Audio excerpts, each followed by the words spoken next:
वाला 176 के बाद हमारा लॉजिक का portion. Let me solve the logic portion please. Logic portion में कहा है a medical college decided to deliver 5 movies 1 by 1 to their students. सुने प्लीज, 5 मूवीज है और एक एक करके वो प्ले करने वाले हैं, रूल्स बाद में, लेकिन 5 मूवीज है तो मैं पहले अपने लिए लिखूंगा 1 2 3 4 5। अब मूवीज के जो नाम है वो है A B C D और ये 5 मूवीज है जो मेडिकल कॉलेज वालों ने अपने स्टूडेंट्स को दिखाने हैं। अब रूल ये है कि सबसे आखिर में E होगा। देखो रूल के मुताबिक सबसे आखिर में E होगा। अगर आप सही डायरेक्शन में सोचोगे तो सॉल्यूशन के रास्ते मिलते हैं, अगर आप गलत डायरेक्शन में सोचोगे तो उलझोगे। यही ट्रेंड होता है दैट आपका माइंड आपको कितना परफेक्टली सही ट्रैक पे लेके जा सकता है। So E must be at the last, वो तो कंडीशन। जरा गौर फरमाइए, इन सारे मूवीज में क्या डी के बारे में कहा है कि it will be before A, before C, before B वगैरह? द डी बारह की हिस्स किस्म कंस्ट्रेंट, इट मीन के ना ये बी से पहले लाजिम है, ना ये सी से पहले लाजिम है, ना ये ए से पहले लाजिम है। बाकी ए पर भी शर्त है, बी पर भी शर्त है और सी पर भी। इट मीन्स के डी मस्ट बी 8, क्योंकि डी किसी और मूवी से आगे होने की शर्त। अब मजे की बात देखो, डी से पहले कौन है? बी है। और बी से पहले कौन है? और सी से पहले कौन है? समझ आ गई? अब देखो रूल्स देखे, मैंने ऑर्डर बदला है तो, लेकिन आपने तो सारे ऑर्डर पढ़ने हैं। So A must be before C and C will be before B and B will be before D. D पर कोई शर्त नहीं, बट डी डेफिनेटली लास्ट में आता है। It is called critical thinking. It is called, ये जिसके बारे में शर्त ना हो लेकिन वो एक स्पेसिफिक जगह में जा सकता हो, that is called critical thinking. Indirect evaluation of condition and constraint. Anyhow आगे बढ़ेंगे। So E must be at the last, फिर से सुन ले, ये तरीका सुन ले।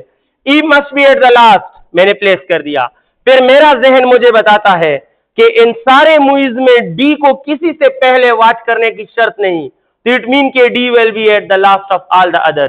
तो मैंने इधर डी लिखा। फिर तो सिंपल रूल है कि बी डी से पहले होगा, सी बी से पहले होगा और ए जो है वो सी से पहले होगा। समझ आ गई है?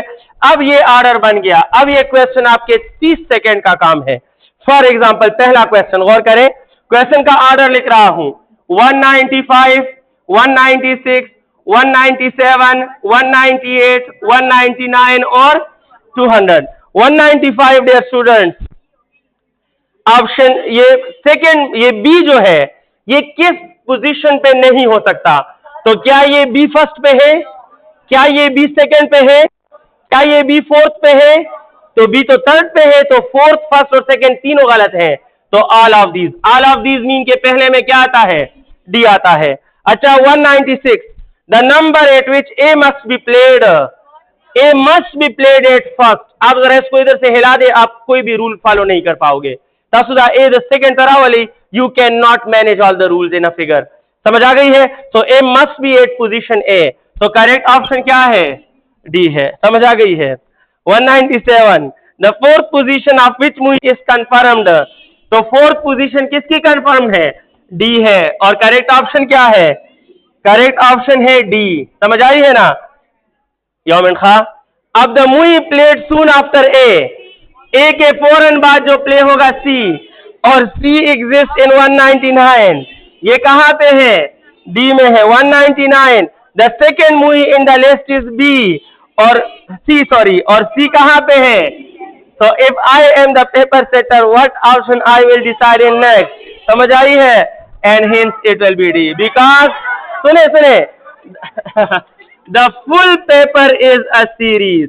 The full paper is a series. ये फुल पेपर जो है वो सीरीज है, और सीरीज में जो लॉजिक यूज होता है वो हर टर्म पे यूज होता है। So if it is the, सुने please, if it is the first term of series, sorry जमा, if it is the first, सुने ना please, if it is the first term of series, the second term of series, the third term of series, the fourth term of series, the fifth term of series, and definitely it will be the sixth term of series, and all the terms of the series will be D। कौन सा option ठीक होगा? यानी अगर मैं कोई भी question बनाऊंगा So I have to place the correct answer in option D होगा। मेरी बात समझ गए हो? Thank you very much dear students। मेरी